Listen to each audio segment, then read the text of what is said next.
संतांचं होणं म्हणजे त्यांच्या आज्ञेत राहणं. मी जिवंत राहावं हे जितकं जरूर आहे तितकंच परमात्म्याची ओळख करून घेणं जरूर आहे. जगात नावं ठेवत नाहीत कुणाला. परमार्थाला वाहून घेतलं तर प्रपंच नीट करत नाही म्हणून नावं ठेवतात. तिकडे लक्ष देऊ नये. मनाच्या विषादाला कारण एकच असावं की मी अजून भगवंताचा झालो नाही. जो भगवंताच्या इच्छेने वागतो त्याचं चांगलं होतं. भगवंत ठेवील त्यात समाधान मानून राहावं. भगवंताचं रूप आनंदमय आहे आणि सृष्टीचा क्रमच असा आहे की तो माणसाला आनंदाप्रत पोहोचवीत असतो. अत्यंत दरिद्र्याला सुद्धा आनंदाची जागा असतेच.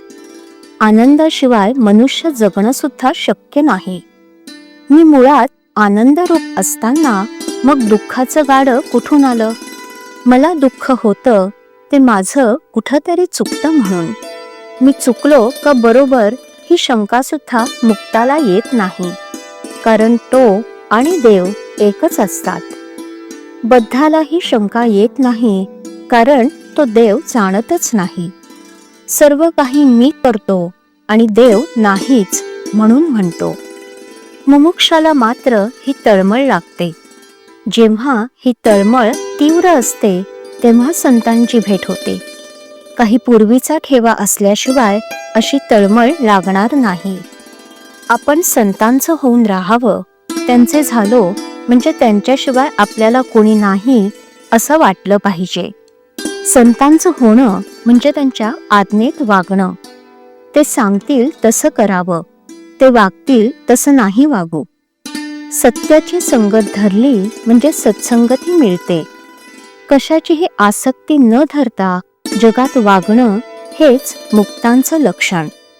हवे पण नाहीसं झालं म्हणजे मग दुःखाचं कारणच राहत नाही.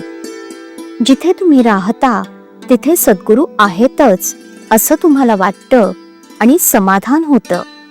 हीच त्यांची खरी कृपा होय. श्रद्धेने जे काम होतं ते तपश्चर्येने होत नाही. आपल्या गुरूंनी सांगितल्याप्रमाणे वागणं हाच आपला परमार्थ समजा. गुरु म्हणजे साक्षात परमात्मा. त्याची आज्ञा पाळणं हीच आपली तपश्चर्या. याहून वेगळं काही करण्याची गरज आहे असं न वाटावं. माझ्या मनाचे विकार जात नाहीत असं चांगल्या माणसांना सुद्धा वाटतं, पण ते जात नाहीत असं घोकून त्यांचा ध्यास घेतल्याने ते उलट वाढतील. तिकडे लक्ष देऊ नये. नाम घेणं हे आपलं काम करत राहावं, म्हणजे विकार आपोआपच कमी होत जातील. मात्र मनाच्या मागे देहाला जाऊ न देणं इतकं जपलं पाहिजे. श्रीराम.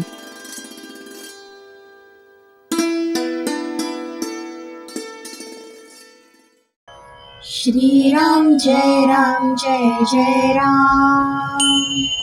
श्रीराम जय राम जय जय राम. श्रीराम जय राम जय जय राम.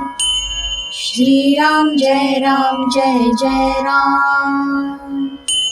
श्रीराम जय राम जय जय राम. श्रीराम जय राम जय जय राम.